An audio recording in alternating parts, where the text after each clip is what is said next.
அதில் முதலாவதாக நாங்கள் முதல்ல முடிவு பண்ண ஒரு விஷயம், பாராளுமன்ற உறுப்பினருக்கு ஒரு பாராட்டு விழா. முதலடையாக நம்ம நவாஸ்கனி எம்பிக்கு பாராட்டு விழா வைக்கணுன்ற ஒரு முடிவில் இருந்தோம். அதோடு சேர்த்து தென்காசி தொகுதி, நம்ம தென்காசி தொகுதியில் இருக்கிறனால இந்த தொகுதியில் உள்ள ஒரு எம்பிக்கு சேர்த்து வைப்போம் அப்படிங்கிற ஒரு அடிப்படையில் தென்காசி ராமநாதபுரம் 2 ஊருக்கும் 2 தொகுதிக்கு உண்டான பாராளுமன்ற உறுப்பினருக்கு ஒரு பாராட்டு விழா. அதோடு சேர்த்து நம்முடைய பொதுச்செயலாளர் அவர்கள் இப்போ நடைமுறையில் இருக்கக்கூடிய வக்ஃப் ஆக்ட், வக்ஃபோடு உள்ள பிரச்சனைகளை மத்திய அரசாங்கம் எப்படி கையில் எடுத்து அதை எப்படி அவங்க முழுமையாக கைப்பற்ற நினைக்கிறாங்களோ அந்த விஷயத்தை நம்மளுடைய மக்கள்கிட்ட எல்லாத்தையும் எடுத்து வைக்கணும்னு சொல்லி அதை சார்ந்த விஷயங்களும் நம்ம இந்த பொதுக்கூட்டத்தில் பேசணும்னு சொல்லி மறுபடியும் ஒரு தகவல் நம்ம சொன்னாங்க. அந்த ஒரு விஷயமாகவும், மூணாவது மீலாதி விழா அதை ஒட்டி தான் இருக்கணும் சார். நாங்கள் வைக்கிறதுக்கு மறுநாள் தான். ஏற்கனவே நாங்கள் தேசிய தலைவர்கிட்ட நாங்கள் முதல்ல அவங்ககிட்ட தான் டேட்டை கேட்டோம். தேசிய தலைவருக்கு என்ன தேதி கொடுத்தாங்களோ அந்த தேதியில் தான் நம்ம மீட்டிங்கை அரேஞ்ச் பண்ணோம். நாங்கள் ஒரு தேதியை போய் சொல்லிட்டேன், ஒரு 4 தேதியை சொல்லி நீங்கள் தலைவரை சொல்லுங்கன்னு சொல்லி. ஏன்னா தலைவருக்கு எந்த நேரத்தில் அவங்களுக்கு அவைலபிளான ஒரு டயம் இருக்குன்னு சொல்லி நாங்கள் மீலாதி விழா கனெக்ட் பண்ணி தான் நாங்கள் சொன்னோம்.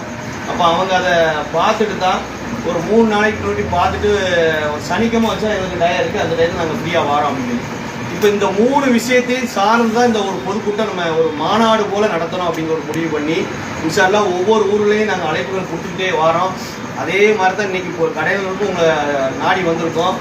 தலைவர் சொன்ன போல், கடையினர் நேர தலைவர் சொன்ன போல், செயலாளர் சொன்ன போல் கடையினரில் அதிகமான நபர்கள் உடலுழைப்பு மக்கள் அங்கே ஒரு எழுச்சிமிக ஒரு கூட்டத்தை ஏற்படுத்தி தருமாறு உங்களை அன்போடு கேட்டுக்கொள்கிறேன். வாய்ப்பளித்தவர்களுக்கு நன்றி கூறி வருகிறேன். அஸ்ஸலாமு அலைக்கும். 30 விழான்னு சொல்லிடுவோம், ஒரே சாட்டை 30 விழா. அந்த மாதிரி போடலாம். எத்தனாம் தேதி? 14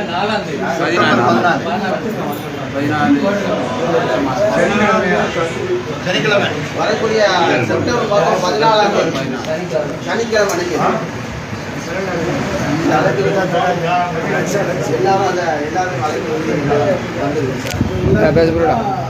எல்லாத்துக்கும் இருக்கு.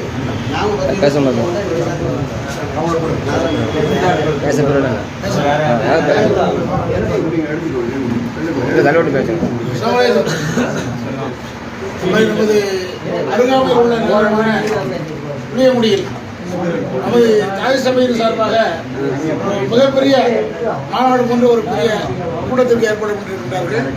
அதற்கு நமது தேசிய தலைவர் மீரியம் முகமது அவர்களும் நமது தாய் சபையினுடைய எம்பி நவாஸ்கனி அவர்களும் மற்றும் நமது கடையூர் செல்லப்பிள்ளை அபூபக்கர் எம்எல்ஏ அவர்களும் கலந்து கொள்ள இருக்கின்றார்கள். அந்த கூட்டத்திற்கு அழைப்புதல் கொடுக்கும் மூலமாக புளியங்குடி நகரத்தில் உள்ள தலைவர், செயலாளர், பொருளாளர், மாவட்ட முதன்மை துணைத் தலைவர் மற்றும் உள்ள நிர்வாகிகள் அனைவரையும் வரவேற்பதுடன் அவருடைய அழைப்பினை ஏற்று அந்த கூட்டத்திற்கு நமது நகரத்தில் இருந்து அவர் சொன்னால் 2 வேணும் 3 வேணும்னு சொன்னார். அது இல்லை, கூட்டம் நம்ம நடத்துகிறோம். அனைத்து உறுப்பினர்களும் கொஞ்சம் கூட சிரமம் பார்க்காம அன்னைக்கு ஒரு நாள் 3 மணி நேரம் நடக்கும்னு நினைக்கிறேன். அந்த 3 மணி நேரம் நம்ம போய் கலந்துக்கிட்டு நம்ம ஊரில் எப்படி நம்ம உழைச்சி நம்ம செய்வோமோ அந்த அளவோட தீவிரமாக அந்த ஊருக்கு பெருமை சேர்ப்பதற்கு நாமும் ஒத்துழைக்க வேண்டும் என்பதை உங்களுடைய கேட்டுக்கொண்டு வாய்ப்புக்கு நன்றி கூறி விடைபெறுகிறேன். தலைவர்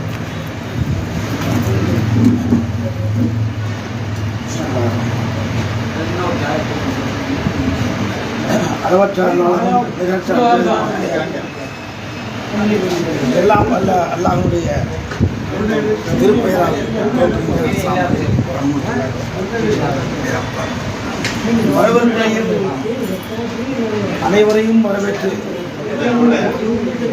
நம்முடைய கடைநிலை முஸ்லிம் செயலாளர்கள் வரவேற்புரை ஆற்றிய அந்த தோரணையில்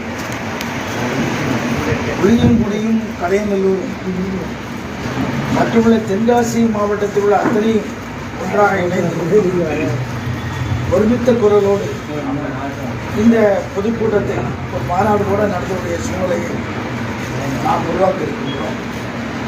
இதே சூழ்நிலை இன்னும் காலம் கழியும் பொழுது கடைநல்லூர்லேயும் ஒரு பெரிய ஏற்பாடு செய்து அந்த ஏற்பாட்டில் நாம் அனைவருமே ஒத்துழைப்பு கொடுத்து அந்த கடையநல்லூரில் நடக்கக்கூடிய அந்த பெரிய மாநாடுக்கும் அனைவருடைய ஒத்துழைப்பையும் வேண்டுவதாக. கடையநல்லூர் சார்பாக நாங்கள் பொருளுதவி இப்போதைக்கு தர இயலாவிட்டால் கூட உங்களுடைய உழைப்பின் உதவி, அதாவது நம்முடைய வருகையின் உதவி மற்றும் உள்ள ஆதரவு அனைத்தையும் நாங்கள் தர தயாராகிறோம். பொருளுதவி ஏன் தர இயலவில்லை என்பது உங்களுக்கு கொஞ்சம் இப்போது எங்கள் சூழலை தெரியும் என்று நினைக்கின்றோம். காலம் கணியவில்லை. ஆகவே எங்களால் இயன்ற அத்தனை மற்ற உதவிகளை செய்வதற்கு தயாராக இருக்கின்றோம். இன்ஷா அல்லாஹ் அனைவருமே வந்து அது சிறப்பாக கலந்து கொள்கிறோம். அஸ்ஸலாமு அலைக்கும்.